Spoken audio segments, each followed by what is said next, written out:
हाय नमस्कार सगळ्यांना, शुभ सकाळ. तर की नाही आज मी बनवणार आहे खिचडी. आज माझा उपवास आहे, सोमवार. तर हे बघा, याच्यामध्ये हिरवी मिरची घातलेली आहे आणि शेंगदाणे घातलेले आहेत आणि बारीक केलेलं आहे. तर त्याला पुढची प्रोसेस दाखवते तुम्हाला बॅक कॅमेऱ्याने. तर हे बघा, इथं तेल ठेवलेलं आहे गरम करायला आणि मी फक्त हे केलेलं आहे ना तेवढं टाकणार आहे. जिरं मोहरी असलं काही फोडणीला, कढीपत्ता असलं, कोथिंबीर असलं काही घालत नसते मी. हां, हे बघा, हे शेंगदाणे आता कच्चे होते ना शेंगदाणे, आता हे तेलामध्ये चांगले भाजून घेणार. शेंगदाणे कच्चे होते त्यामुळे चांगले भाजून घेणार आहे.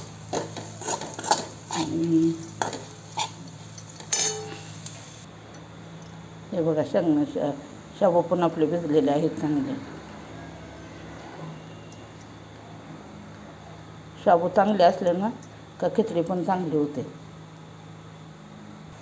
मी कधीही म्हणजे हिरवी मिरची बारीक करून घालत नाही, पण आज जरा म्हणलं घालावी जरा हिरवी मिरची मिक्सरला बारीक करून.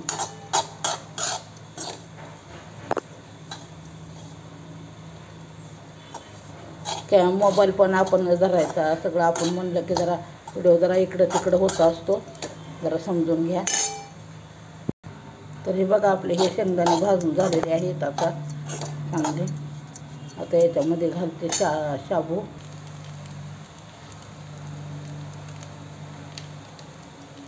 आणि हे बघा, हे आपलं चवीनुसार मीठ आहे. तुम्ही म्हणणार मीठ काय दाखवलंच नाही म्हणून. हे बघा, मीठ घातलं. आता झाकून ठेवते थोडा वेळ. तर या खिचडी खायला हे बघा, आपली खिचडी तयार झालेली आहे. मस्त अशी मऊ मऊ खिचडी तयार झालेली आहे. या खिचडी खायला. तर तुम्ही काय म्हणणार, खिचडी तर सगळ्यांनाच येते, त्याच्यात काय एवढं अवघड आहे. पण मला वाटलं बनवावं व्हिडिओ, कोण बघितलं तर बघितलं. तर हे बघा, छान अशी खिचडी तयार झालेली आहे. फक्त मिरची बारीक करून घातलेलं आहे. मिरची, मीठ, शेंगदाण्याचं कूट आणि शाबू आणि तेल एवढंच या खिचडीमध्ये आहे. बाकी दुसरं काही नाही. जिरं, कोथिंबीर, कढीपत्ता हे असलं मी काही खात नाही, त्यामुळे मी तसलं काही वापरत नाही. तर या खिचडी खायला आता बरं 12 वाजून गेलेले आहेत.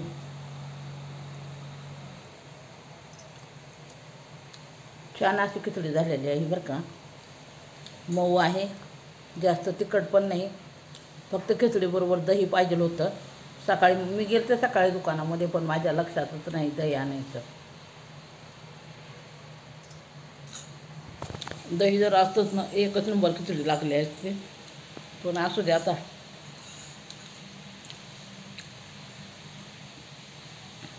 छान झालेली आहे खिचडी.